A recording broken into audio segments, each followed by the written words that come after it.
No pounding fists, guys. You're good. I failed at my one job today, which was to bring a tripod for that thing.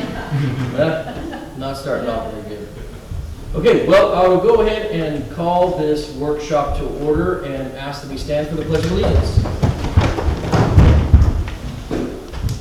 I pledge allegiance to the flag of the United States of America and to the republic for which it stands, one nation, under God, indivisible, with liberty and justice for all. Okay. So, in our last meeting, in our last workshop, I think everybody kind of walked away with a couple of follow-up items, and I think if we just start by where we are with those follow-up items would be, I think, an appropriate place to begin. I will start with that. I worked with Ken and Tiffany. They called a meeting. We discussed kind of what we needed to do to dispose of the waste and trash. They are being extremely generous. CTR is being extremely generous with what they are willing to do and provide for the county and our citizens. So what we're going to do there is we will start. I think we were discussing something to Tiffany. It was Curry Cares or Curry Community Cares. Right. Yeah, Curry Yeah. Cares, yeah, Curry County. We had a couple of other really Okay. cool ones, but we won't bring those up here. Yeah. But anyways, so what we're going to do is we will have to formally at our next board meeting. I'll put it on the agenda, and we will create a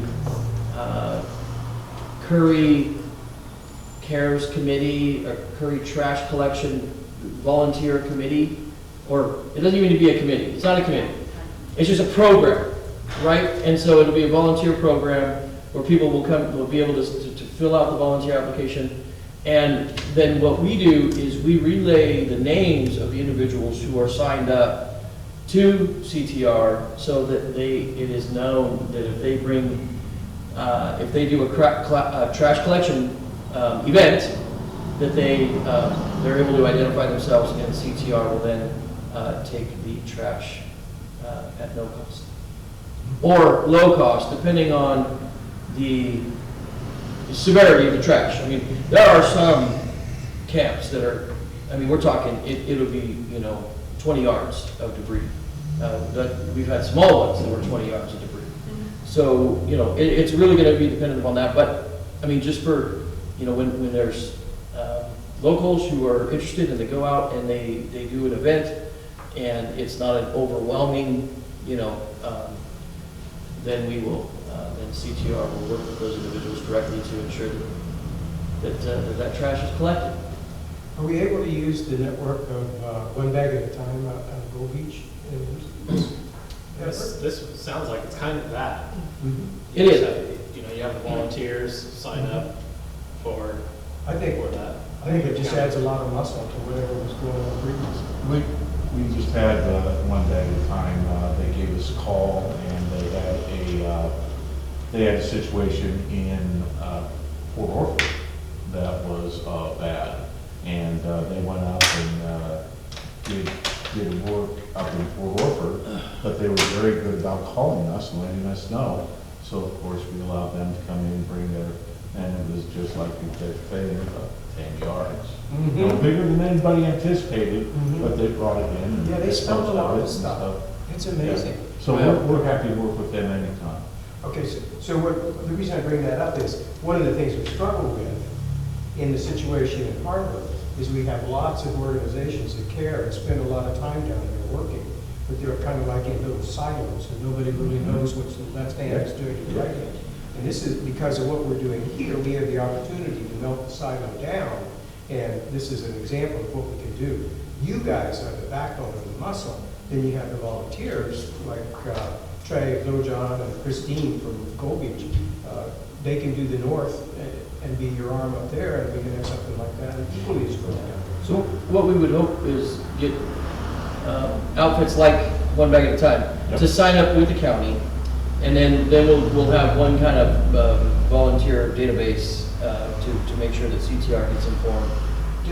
Does somebody like, do the volunteers, first of all, come and register with us and then go, we send them to CTR? Is that the? Yes, protocol? we would send the names to CTR Okay. as approved individuals to bring in trash. But there's gonna be a protocol to that. I mean, it's like Ken said, calling in, you know, identifying, like, this is what we're gonna be doing, this is what we're gonna be bringing in, et cetera, et cetera. And that way it's not, you know, individuals just. Collecting their neighbor's trash and coming to dump it. That's correct. Bingo. Don't want to do that. Yes. Yeah. So, So do you guys remember the trash dogs? Were you guys around Oh, yeah. when the trash dogs were here? Yeah. What was that? We had the trash dogs. They were on the were- Checkville mostly. Oh, well, they were everywhere. They Yeah. were in the Winchuck, they were on Checkville, they were at Gardner Ridge, they were everywhere. We worked with trash dogs for years, Yeah. and it was very similar. All they had to do, because they were an existing organization, they had to tell us, you know, hey, we're going to do a pickup this weekend, we'll be coming in on Saturday, we're gonna bring in, you know, approximately this amount, and we worked with them hand, you know, hand in Mhm. glove, and just, it worked great, and we're just hoping for something similar. Yeah. Yeah, they were great. They used to do They were. Social Security bar like often. They're dead now, doggy doggy? No, there was some, I want to say there was some pushback because they were cleaning up some homeless encampments, and there was, and it was something along the lines of retaining the trash for a certain amount of time, and they were taking it directly to the dump, and I think they got their hands slapped a little bit, and so from that point forward, they were kind of like more hands-off. Like, we're trying to do good things, and we're not here to try to get in trouble. Yeah.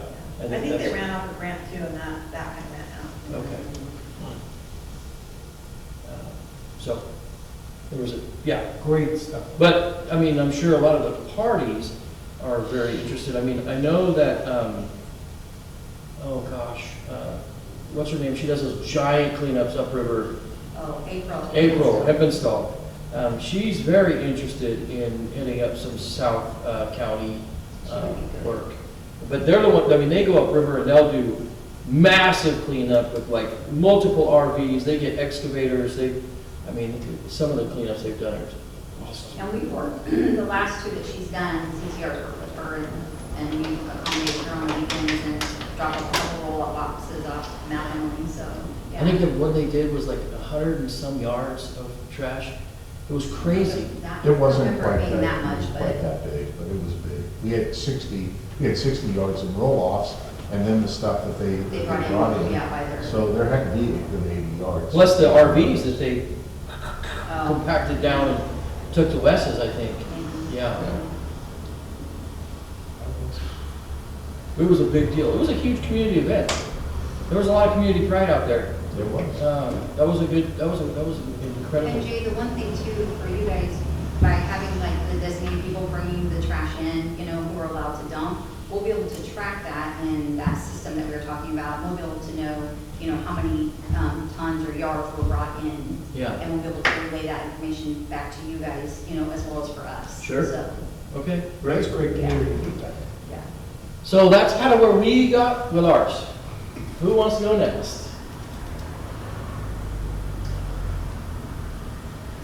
Well, I think for the sheriff's office, I think that for this plan, it's gonna be kind of about what you guys institute, and then where we can step in as far as if there needs to be, because a lot of times ODOT needs security, it's an actual camp or something, where we can, you know, step in for that type of involvement. And I think one other thing about cleanups at the river, I know, I think as of October, the state of Oregon has really changed the laws regarding the towing of vehicles and being able to dispose of them. We made it very Say it difficult. again, sorry? The state of Oregon has changed the laws about towing abandoned vehicles and the disposing of them. It's not as simple as it used to be where they could just do a lien notice and after 30 days or whatever, then they can destroy it. It's become much more complicated for the tow companies. And that goes into effect when? Well, it went into effect last October. And, unintended. And the tow companies are still trying to wrap their heads around it. So I haven't been able to get good answers as to how it's going to work. So I was just up in Lincoln County this past weekend, and they have a couple of issues up there with a couple of abandoned RVs along 101 in like Depot Bay. And the tow companies right now are refusing to tow because not only are the yards full, but I guess there's only 2 places in Oregon that dispose of RVs, and they are so at max capacity, they're not even taking any more right now. So those RVs they're just continuing to sit there. And so we do kind of run into that problem, it sounds like right now, is with a derelict RV Well, we have a capacity issue. We have The yards. Well, what we do, we've offered, and so we've offered to maintain the RVs at the county road department for collection and retention before the disposal. And then, but that also does bring in its own risks, because now you have, individuals wanting to break into the road department to get to their RV, to get into their thing, to get whatever they want out of it. It brings in additional, rodents and things of that nature, problems as well. But we've continued to do it, and I think we will honor to continue to do that as we have space to do so. We've kind of touched on some hot zones. Can I bring up another hot zone in terms of trash and stuff? That would be there in Old Beach. Well, I was hoping that we could talk about what you were able to work on from our last workshop. So you were going to work with Lipstick on policy. Yep. And So what I've been doing is surveying the land as well, and I've been able to get out to that property, the west end of Fifth Street, where we get into the major driftwood there, and there's encampments in Gold Beach waterfront, all the way from Fifth Street down to the parking field for the fairgrounds. There's probably anywhere from 15 to 20 encampments. Each encampment may have 1 or 2, 3 people in it, and it stretches along there. And it really gets heavy trash there. One bag at a time does try to service it, but it's a big job. And I just wondered if that was on anybody's radar screen relative to some of the programs Canada is doing. We have, I have spoke with Christine, and we have talked, and as long as a homeless encampment is being used, without him, or without them going in, without the sheriff's department, I told them, we don't want to get into that. Christine doesn't want to get into that. They want to stay away from anything that is currently, if it's abandoned, if no one is currently there, is one issue. But if people are there, if there's homeless there, you don't want to get near that. You don't want to get near that encampment. With being on the beach, isn't that's state land? So how would OSP, I guess, oversee that? They would have to, this is the getting into the weeds that we have discussed a little bit, but like I said, I discussed with Christine. It's just unsafe. It's unsafe. I don't know even if John and I went there, how much luck we would have evicting people and being able to clean the area up. And then even if you do clean the area up, we have to store it for 30 days, of course, and keep it up with so that they can just go do it again. yeah, so something interesting pertaining to that, Lieutenant Speedy, you might know, maybe, I mean, just because of the state connection, but like the Oregon State Park. So when I used to work with the rangers down here, like Mill Beach, Harris, Sport Haven, the park rangers, they had a rule that essentially they didn't. The 30-day rule was identified for possessions that were deemed unharmful or non-toxic. But they had a policy that they would not open the tent, and they assumed they would walk in with the assumption that it is harmful and toxic, and they would essentially collapse the tent, throw it in the back of the truck, and that was it. They would I don't know if I've dispose of it. seen that here recently, but, been doing that, but I think they'll post, like, essentially post notices if they're camping in areas that they're not supposed to be. And then after a certain amount of time, they can do an exclusion. Yeah. And 'Cause it's should not apply to illegal. Ocean Shores as well. Yeah. With Gold Beach specifically, I'm not sure that the arrangement has changed, but specifically Gold Beach Police Departments typically Yeah. cover the area adjacent to the city limits, that's Ocean Shores. Right, along that back road. And I know that in the past, there have been issues like with open fires at night and things of that nature that have gotten a little out of hand with the brush there in the stand. Just one reason, they, So it sounds like maybe you need to talk to Gold Beach Police Department. Is it going, Mitch has been at the Lipsick meetings, and he's aware of some of the work that we're trying to do through this effort. Would he be the person that we work with, or do I come to you in order to coordinate things like that? I'm sure we're going to get some interest on the part of some of the volunteers to be able to work with you in order to go down there. But he would be the local contact for OSP for some of that stuff. Again, I think historically Gold Beach Police Department's covered that Okay. area, and so I know there's been Alright, some well, that's changes good, you there know. recently, but potentially we could be a secondary, Okay. unless that's changed, which I'm not aware of. I don't know, that's one of the reasons why I'm paying so close attention, is because I don't want to step on somebody's toes by going to the left on the shore right. I'll check with Bill and see if we can't get things done that way, and let you guys know. Any movement on policy? The most significant policy thing that we're doing has to do with what we do with the low-level offenders when they are in contact with one another of law enforcement agencies, whether it's going to be Brookings, Gold Beach, Port Orford, Sheriff, or OSP. How do we structure a deflection program, and how do we coordinate with the service providers so that if we have these habitually homeless, addicted people and they're low-level offenders, how can we channel them not into the jail, but the jail system, the criminal justice system, but how can we deflect them into the support that's available through places like the GAP, care, core response, and stuff like that. So we've got the system to the point where we have standard operating procedures for the pass-off from the deputy and/or the law enforcement officer that does the referring of the low-level offender into the deflection program. So we've got that roadmap, and now what we have to do is we have to create the standard operation procedures for how we engage with the proper support group that's going to be taking point in the remediation of their dilemma, whether it's housing, whether it's addiction, or whether it's job skills that are going to come out. But I mean, okay, so I think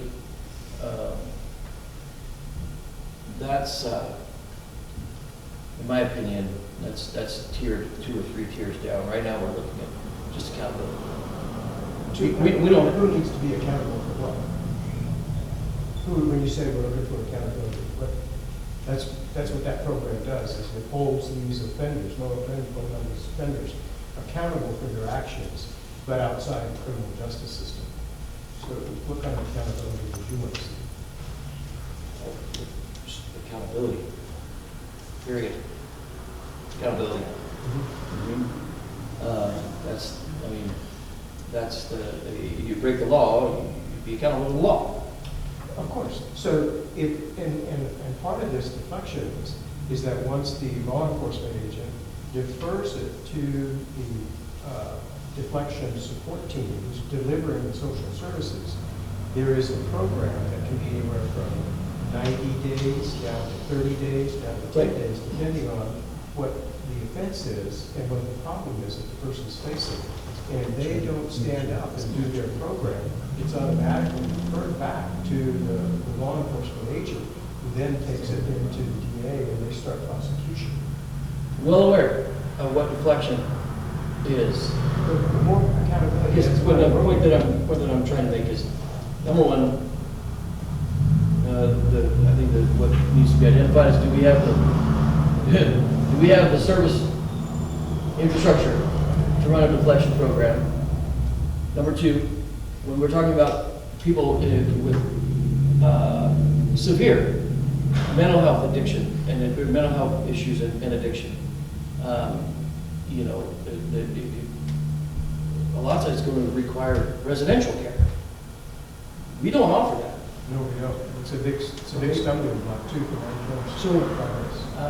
But we can handle the low-level stuff.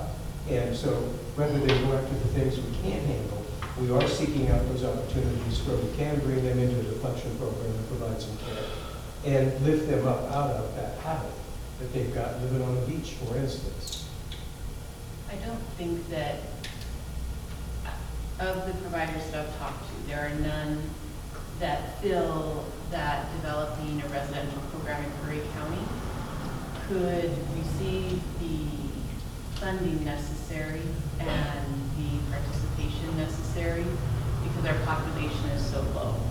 And so I don't know that any provider is going to be willing to come and do a residential program. What they are willing to do is, there are a number of residential programs around the state. And so to evaluate the person to determine if residential is medically necessary and appropriate. And I think what they could be talked to is whether we can get an Oxford House model or similar sober living model developed in the county. Because one of the biggest challenges is that individuals will go to residential and achieve sobriety and learn a number of skills, but they come back and they're back in the same situation. And that's part of what I see missing in this plan as well, is that we're offering services, but we're not offering any relief from the situation. So working with unhoused, if I work with an unhoused individual and I provide them therapy, that's going to be minimally helpful if at the same time they aren't able to achieve some level of housing. So if they are still hungry and they are still unhoused and they're wet and they're cold, therapy's going to provide an hour of respite a week. And that's really not going to be beneficial.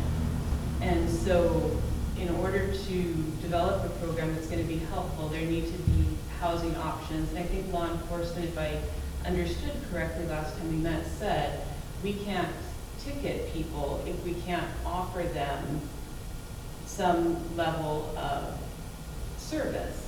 So we can't ticket people or cite people for being unhoused, or if unhoused is the primary issue, if there aren't any services available to them. And so as long as we continue without any housing options, and it's going to be incredibly difficult to achieve what we're aiming for, which is that reduction in crime and that reduction in criminal activity, and to stop putting trash at the side of the roads and to reduce the number of individuals in homeless encampments. So I really think that we continue to skirt around the issue of, does the county or somebody within the county need the support of the county to develop some sort of housing or urban campground model that would be effective? Because I don't think that busing them out is particularly helpful, because it doesn't solve the problem. It just moves the problem to somebody else's backyard. And It depends on who you're moving it to. If it's a family context that you're moving them into, or previous relationships where there is care and support, those kinds of moves in a qualified way could be meaningful for them. absolutely. But if you're moving them to a homeless shelter Right. in another city, they're going to get more support there than they're currently getting here. But if they have lived in this county for a length of time, and this is where they want to be, and this is where they want to live, then we're going to need to find some way to help them get their feet under them enough that they can be successful here. Well, Aaron, you brought up one of the key ingredients for much of the dialogue that the service providers bring to LIPSIC, and that is, what do we do for the unhoused, and how can we make a meaningful contribution to that coming out of the chute with a new program? And nobody's been able to break the code. As part of your lipstick meetings, was there any additional talk regarding that what Bedford's doing. Absolutely. You know, because I mean, I know their judge is the big component to that. Yeah. Has there been any further discussion regarding that model for our area? So, yes and yes. The problem is that they are so resourced in a capacity that's well beyond what, I mean, they have more people in their social welfare programs probably than we've got in our state. I don't know, I mean, our county. It's just a very big effort. So whatever we do is going to have to be something like 10% of that in terms of its volume of clients. And maybe even less than that in terms of the resources that are available. Aaron mentioned a campground. That's not the first time that that's been presented, and it's something to put on the table and decide whether we want to go down that path or not. I don't know. But it is, other places have done it, and you know, for them culturally, it seems to work. I don't know if it works here or not. I mean, for me, for my part, I think it would be helpful to solicit any programs, housing programs that people have developed as far as proposals for Curry County.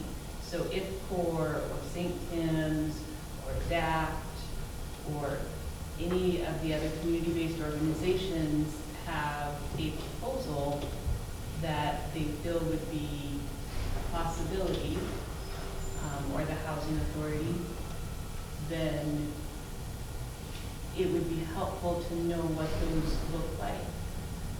Yeah, the problem that I see in the juncture crossroads that is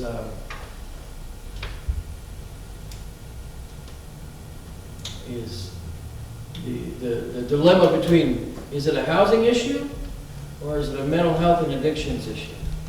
It Yes, is yes, and yes. all of the above issues. Okay, I And would all agree. of these So here's the addressed. thing. Here's the thing. I would agree. If we just create a tiny home area without having the services, we are no better off than we are today. Creating the services without having a tiny home. So they need to be done in conjunction. I absolutely agree. Now, this is where I say the most humane and empathetic effort that we can make is to get them to a place that provides both of us. No, because I feel like all we're doing is delivering. You just said, they'll get better help. That's the point. Yes, and do we not have a responsibility to take care of our own community?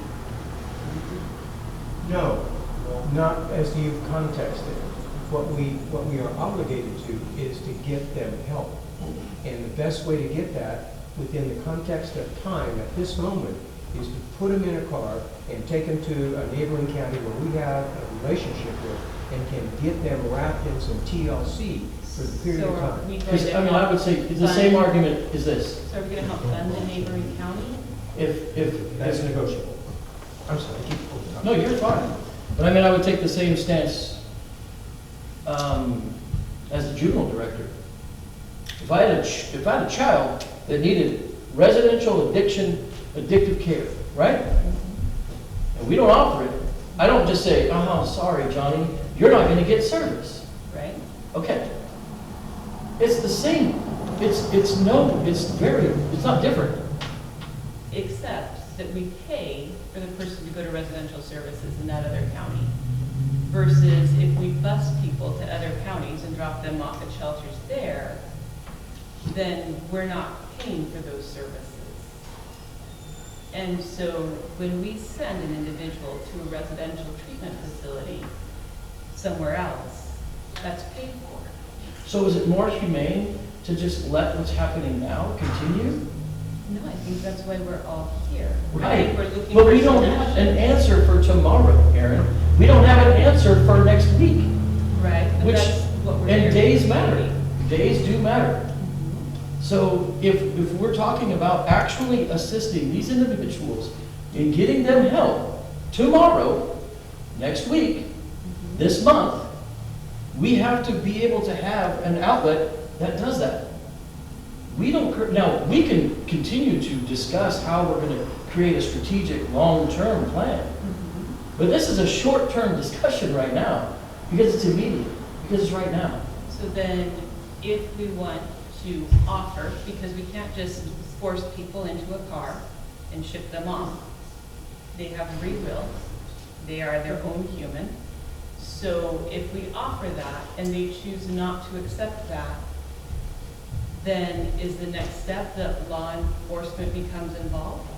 In the deflection program, if they are referred into deflection, and the pathway to deflection, based on the qualifications that the coordinator has established for that particular client, indicate that they are eligible for placement in another home outside the county, and they turn down that care option, then by definition, they have elected to abandon their program. And as a result of that, they're taken back by criminal justice. Okay. That's if there was criminal justice Outside involved. of Correct. the deflection Well, there will be program, if like they- if they're, because being homeless isn't a crime. Correct. Being unhoused isn't a That's crime. not what we're talking about. We're talking about people who are low-level offenders. They're already being referred by the police for misbehavior Well, and I think trouble. we're talking about the whole population. So Well, we need to certainly I chunk it down. support the deflection We program. need to chunk it down. You can't solve the whole problem with one solution. You gotta break it down and take a look at it, and we have pathway to success with deflection if we will recognize our limitations, but also our passion for bringing care. And we can do this. What we are talking about, what drove this conversation Yeah. was were individuals chronically breaking the law and reducing the quality of life for the rest of the taxpayers that are paying for the services. That's what drove this initial conversation. So my concern, because it's so easy to break the law, there's a lot of them, and some of these individuals end up in situations where there's not a good answer. So we heard testimony from a lady who was homeless, who collected her own garbage, went to dispose of it in a public garbage can, and now has a felony on her record for theft of services. And so there are so many barriers and so many ways to get into legal trouble when you're unhoused. So I guess I'm looking for, like, where is the balance and the humanity, because we keep talking about humane answers, to, are we going to bring felonies against people because they want to dispose of their garbage in a more appropriate way, but it's theft of services because they dispose of it in a public garbage? I think Well, would maybe you- Go ahead. I'm sorry. maybe the story isn't quite accurate, because it would have to be like quite a bit of garbage to reach felony level. And it For would be theft of public services. garbage. So. But I mean, we can talk about one-offs all day long and Right. find every single one-off we But can come up It with. is, I mean, it is easy when you're unhoused because you're so limited on where you're able to be and where you're able to go and how you're able to be there. And as we've established, these people have some exceptional healthcare needs. A number of them struggle with addiction. A number of them struggle with mental health. These issues are worsened by being unhoused, so they're severely exacerbated. And so I'm fully in support of the deflection program. I think that's great. When we look at deflection, and my concern is that we will set up things like deflection programs or other ideas, and we won't take that next step to establishing a long-term plan. We'll say, we did this work, and this was our plan, and now here it is, and then we're all gonna leave, and there's not going to be a long-term solution. And I think that that's a disservice. Of course it is. But that's another hypothetical, and there's nothing going on in this conversation or by these people that indicates that that's likely. We're in it for the long game. So, I guess the question is,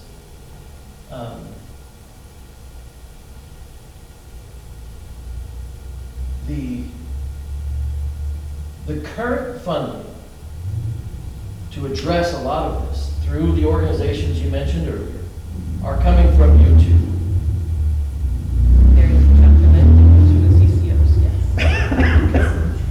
Is there any accountability or outcome for the money that's being, our tax money that's being provided for those services? There is. And what does that look like? I don't, because I'm only one human, and there's hundreds of other humans that work at All Care, and I'm not involved in those programs. So there are, for any grants we give, there should be data collection and reporting on data. So that should be available. And if that's something that we want to look at, I'm happy on my end at All Care to go back and ask for that data. That'd be great, a dashboard kind of effect, where we could monthly see, you know, if we had 200 people that were under the microscope, considered homeless, addicted, or whatever the problem I is. can't put people on there as individuals. No, but Right. you can't put aggregate. Trends. But I can put trends, and Right. I can put what the data looks like, and so I am happy to go to that team and ask them for that data. Well, I think a lot of that will help drive the conversation, Oh, yeah. certainly. Especially if we're talking about having a designated individual as essentially a point of contact to assist in triaging for services, right? We were talking about a CRO, recently I've been kicking around this community resource coordinator, so maybe it's a non-sworn individual who works, in that capacity to try to work to triage. We're trying to figure out what is the best avenue. We're not having a lot of luck with the CRO, but, this other avenue may assist in solving the issue. Not solving, but creating a point of contact to help guide service. But having that information would be, because the thing is we're kind of operating blind. We don't even know how much, in terms of how much in state resources is actually being provided to address this in Curry County. I have no idea what that number is.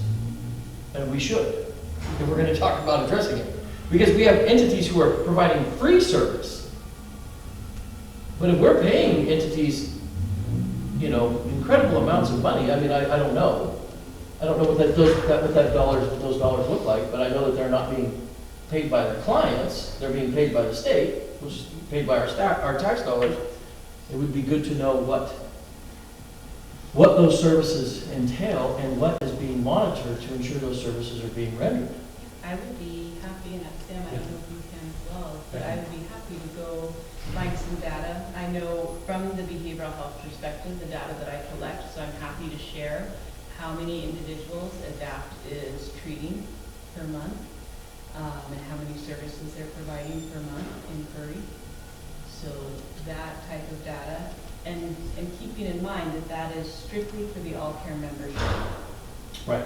And so when I share those numbers, that is not the numbers for the entire county.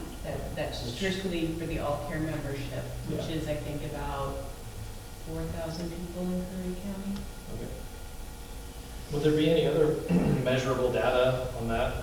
Because going back to accountability, of how many people are reservicing, how often are they repaid? I do not have recidivism data.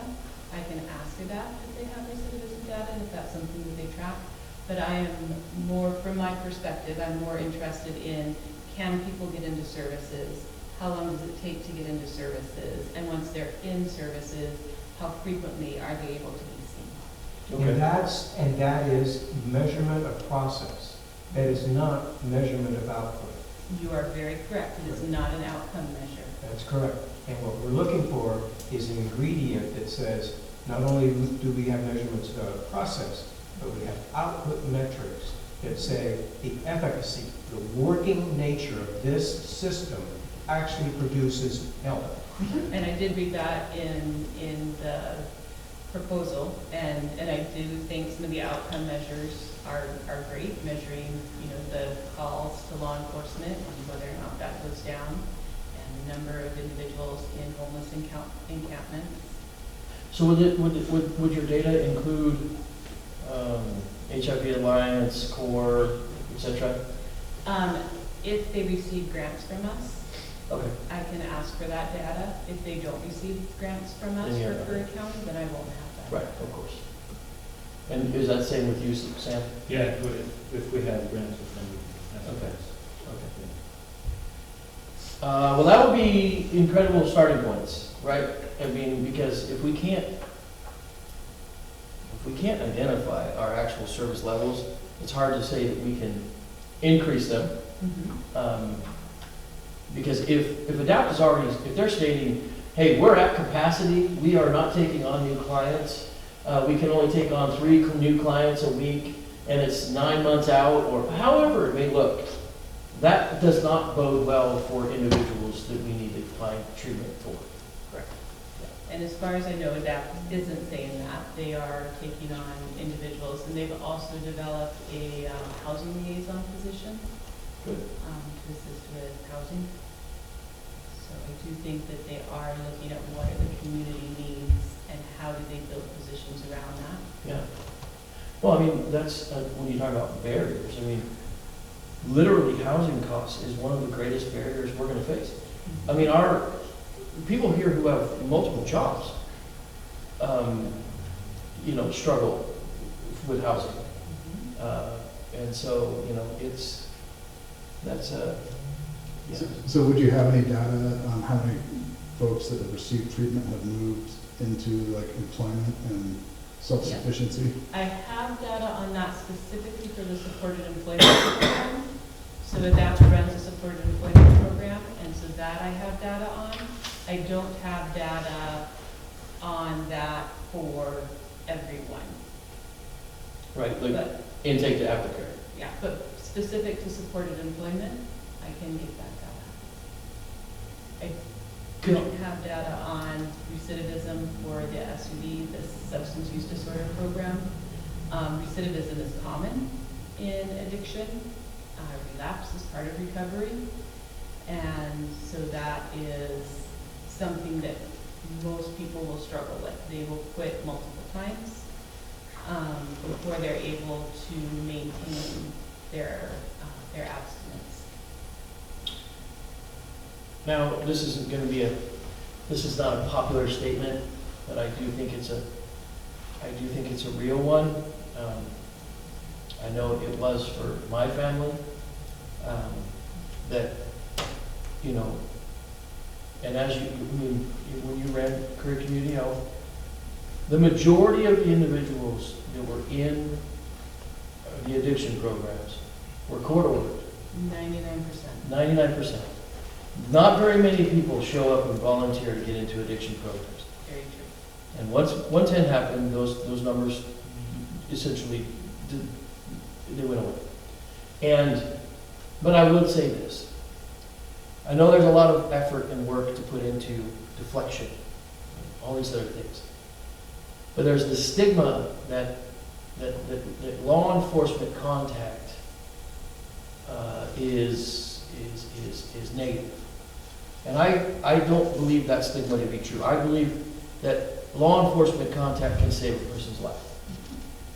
A judge ordering an individual to treatment can save that person's life. It saved my mom. Like, I know those things can happen. And there are a lot of people who had their life saved by a court-ordered treatment. And so I don't want to try to think that there's some stigma around law enforcement contact, when in fact that is the very contact that oftentimes will save that person's life. And so, it's one of those things I just wanted to get out on the table, that I do believe that we have a justice system that does encourage rehabilitation and is not focused on punitive measures. We don't even have the facilities for punitive measures. right? So, like, we have, I mean, our only real outcome is for somebody to get to heal. And so I do believe that we have a system that promotes that healing in our justice system. And so that's why I'm not afraid of saying, law enforcement contact is not bad. And I know that there's stigma around it, and that there's, the pipeline to prison studies and whatever, but like the reality is you never know which contact is gonna change that person's life. And it may be law enforcement, but it may be a peer support specialist. We don't know, but what we do know is not making contact does not change anything. And that's where I feel like we're in this circle of like not making contact. And there's no perfect way to do it. But at any rate, I do think that our behavioral health programs could provide more support to law enforcement. We haven't had CIT training in a while, and so ADAPT is bringing CIT training back. When I was running the program, law enforcement was positive about, and maybe because I was running the program, they reported positive things, but hopefully it was helpful, and it's been helpful in other communities. So I think really encouraging that the CIT program is brought back as quickly as possible to help provide officers with additional skills when working with mentally ill folks, and that ADAPT is available to respond. So when there is a mental health crisis, ADAPT is available to respond, and if law enforcement isn't getting the response that they need from ADAPT, and they don't feel like when they go talk to ADAPT that they're getting the response, then talk to Sam, talk to me, talk to additional people, and I am happy to gather the information and file complaints and provide whatever motivation I can to help improve the program. Thank you. Because, Lieutenant, if there's anything you can do to advocate for that CRO position, it would be highly appreciated. I know it's a sticky wicket, but it will add value to this discussion. Enormously. I know that when you talk about law enforcement contact, having I know now one we have is hospitalized, but our other CRO in town, they build great rapport with the providers, with the individuals out there, and they're able to really, it reduces the amount of actual conflict and threat because they can de-escalate a situation very quickly just out of the rapport that's been built and knowing the individual a little bit better. So if there's anything you can do, that would be greatly appreciated and supported.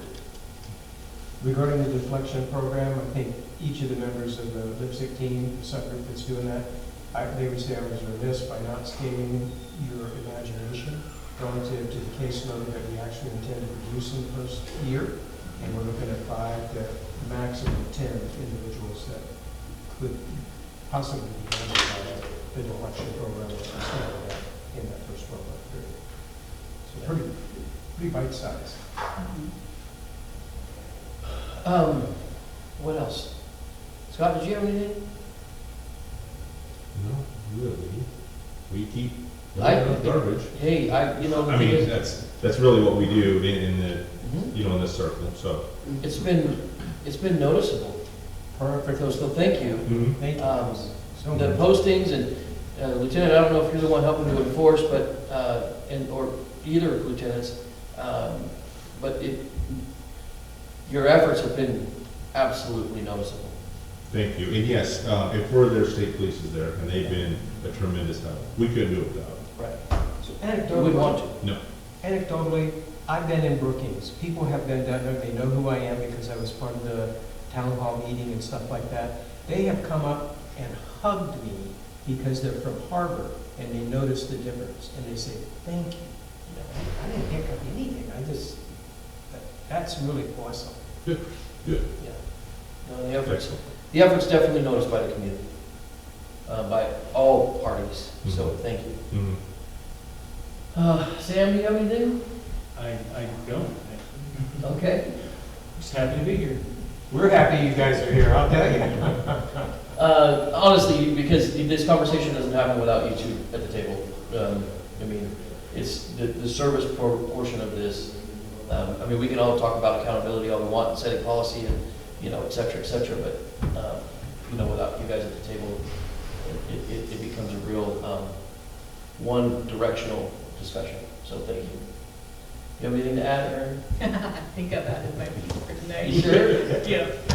Thank you for letting us put you under the microscope. You are so welcome. I'm always willing to have a good conversation. So, Lieutenant Emsley, is there anything you want to add? No, I think, once we kind of have a plan for the garbage pickup, whether it's individuals or, but, obviously we'll do what we can to provide any type of security, especially on some of the bigger cleanups. Obviously, it's just a pile somewhere. And, obviously the road department's been good about picking stuff up along the north bank, but it's not part of the active camp. Right. So, So that leads me to okay, so what we could do is if we know there's going to be an active cleanup happening, we'll make sure that the SO is notified, or the state police, depending on where that active cleanup occurs. So then we just, depending what, with OSP, they have their notice policy, or the state has, and of course the county has our ordinance, I believe it's 72 hours. And, and then we can go in and we can decide, can't necessarily pull the vehicles off the property, or off the right of way, Right. especially if they're occupied. Yeah, the cleanup could only happen after the 72-hour notice. But, if ODOT or the county road department tag something for 72-hour, or whatever your policy is, and then we establish the cleanup party for that day, we can coordinate sheriff's office. And I will try to get the most current information on the new tow laws. Okay. Because I know the last time we actually had an abandoned RV on the North Bank, Chetco, County Road wasn't able to come get it because of the new tow laws. And when I talked to Wes's, they weren't willing to come get it because of the new tow laws. Because Okay. there's just no way to get rid of it. So we just need to dig in. Yeah. Because some of those are, now they've been abandoned or whatever for a while, and they're literally hanging into the road. I mean, it's dangerous.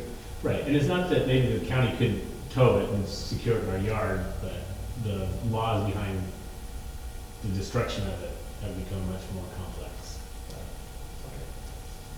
I'm trying to get that right, yeah. That would be great. Lieutenant Speedy, do you have anything? No, just thank you for the feedback regarding the crew down here. Appreciate it. Yeah. Kenny? None? No. Okay. Commissioner Coker?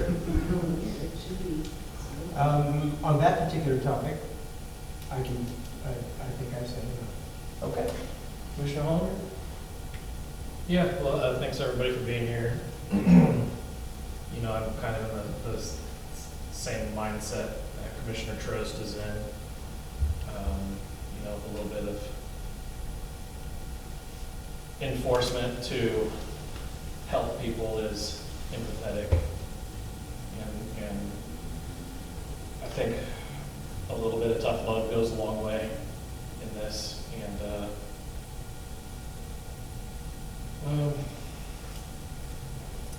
I kind of wish Jessica was here too, because some of the other conversations I've had over the past couple of weeks, they're kind of hoop dreams right now, but some other legislative changes of if come next session and stuff like that, some new ideas to be kicked around and thought about. But I also wanted to follow up with her too on last meeting when I asked her to go to the governor's office specifically and ask some tough questions. And I don't know where that ended up.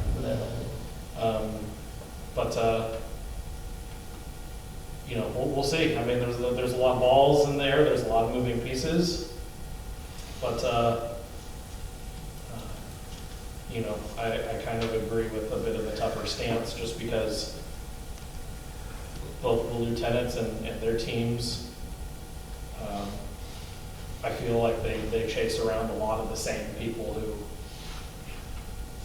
refuse help or not seeking help. And that's a huge drain on our resources and your time and us being able to put our resources elsewhere also. So I'd like to see that become a bit stricter, and I'd like to maybe see about what conversations through lipstick we can have with our district judge. A lot. So, What topically would you want to present? I would say just the consequential portion of it. Okay. Well, the one thing I think we can work to try to do, at least, is to have common language, right? So we have the same camping ordinance through each 3 of the municipalities and the county.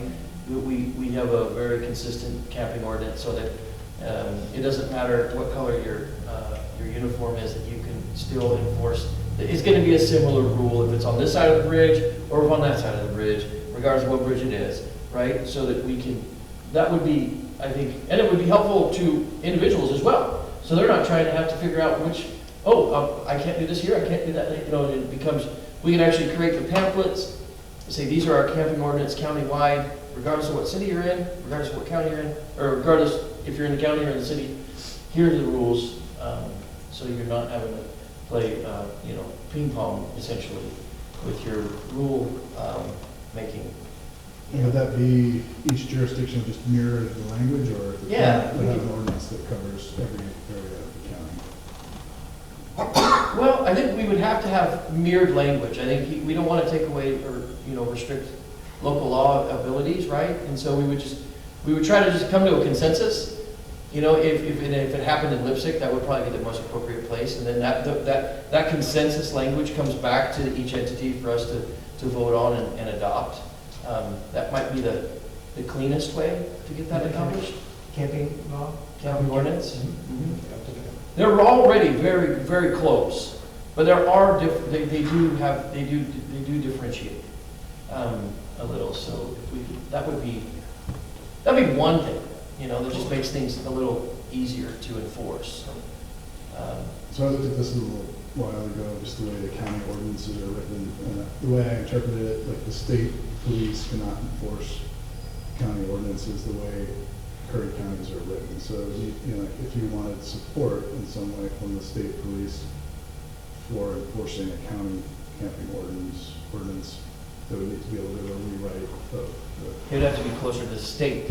Well, it just needs to, that ordinance there needs to be in the ordinance, it needs to authorize enforcement by state police officers. Yeah, stuff like that. That's like, we can totally embrace those things. Scribblers. 100%. 100%. So yes, thank you for that.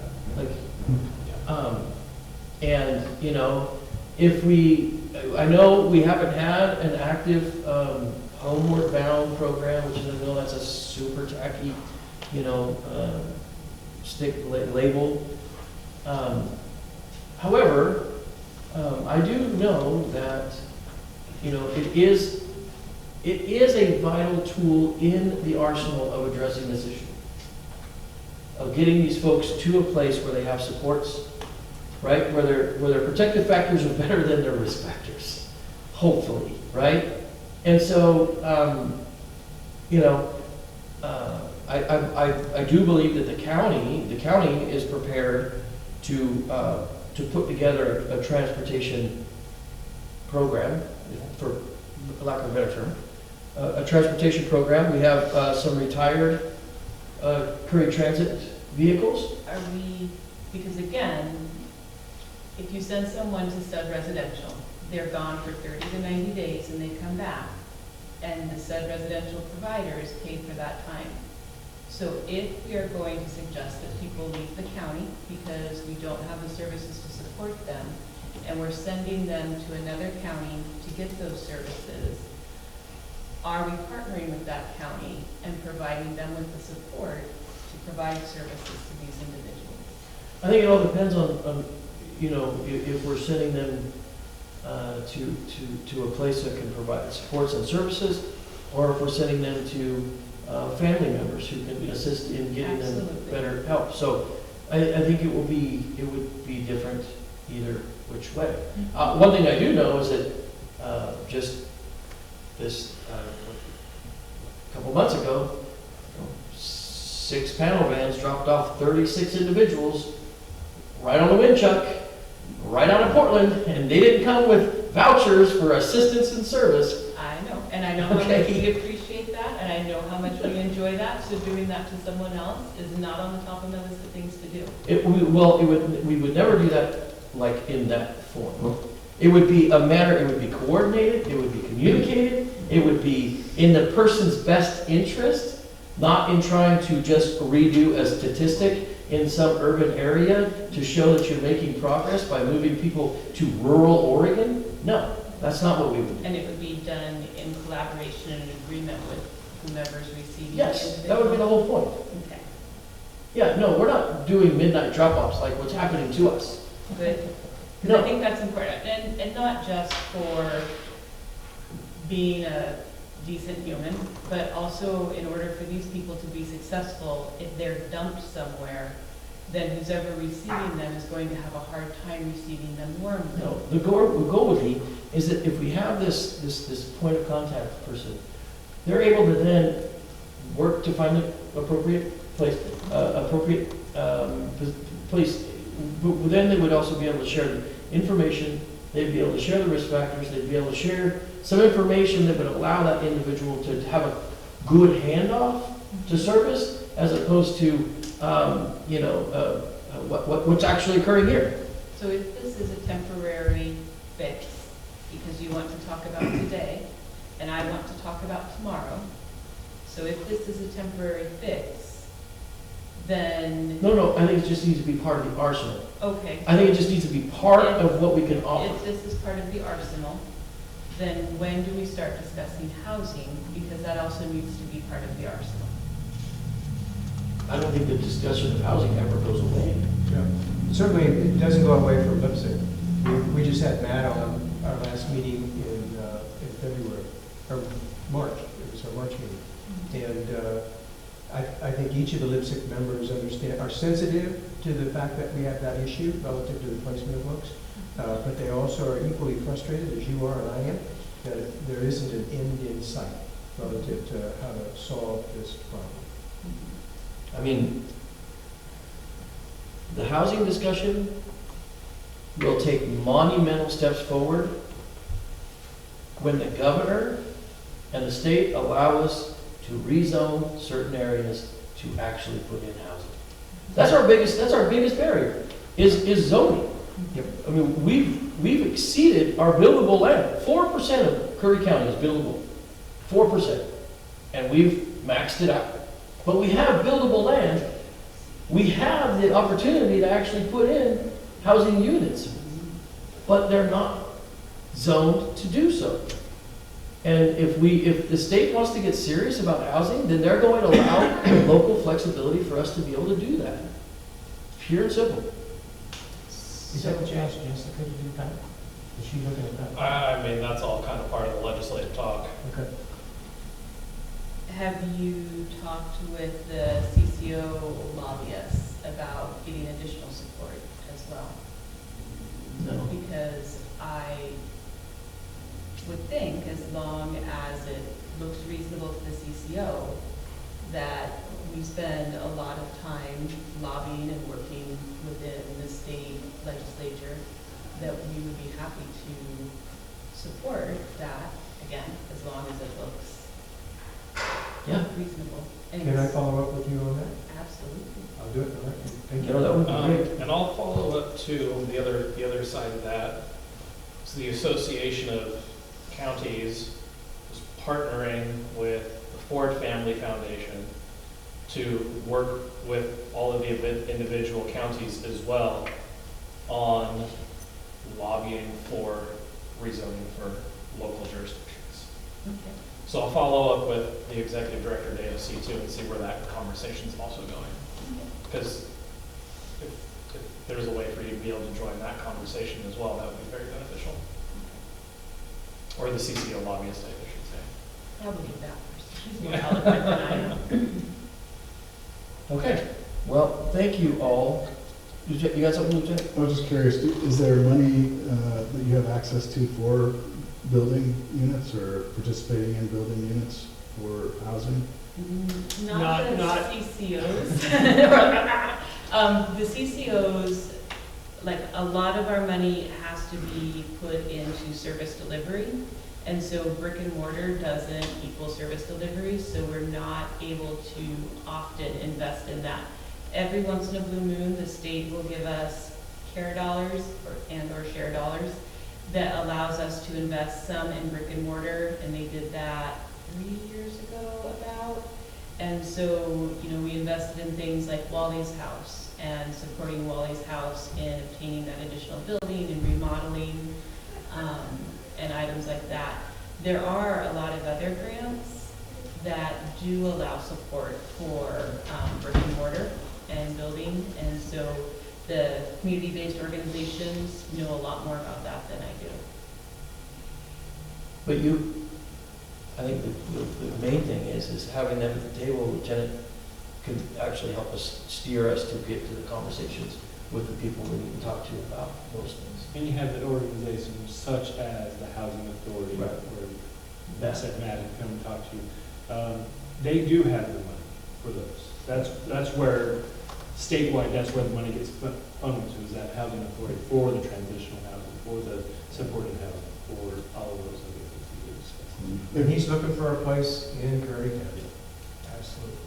North Bend, they've developed a piece of property on Broadway in North Bend, and my understanding was that Coos Health and Wellness had funded a portion of those units, but I might not be right about that. So I can't speak for Coos Health and Wellness, that's an entirely separate organization, but yes, there are 10 units that are set aside specifically for medically fragile individuals as they come out of whatever medical needs they have, to help them get back onto their feet without sending them back out into a tent.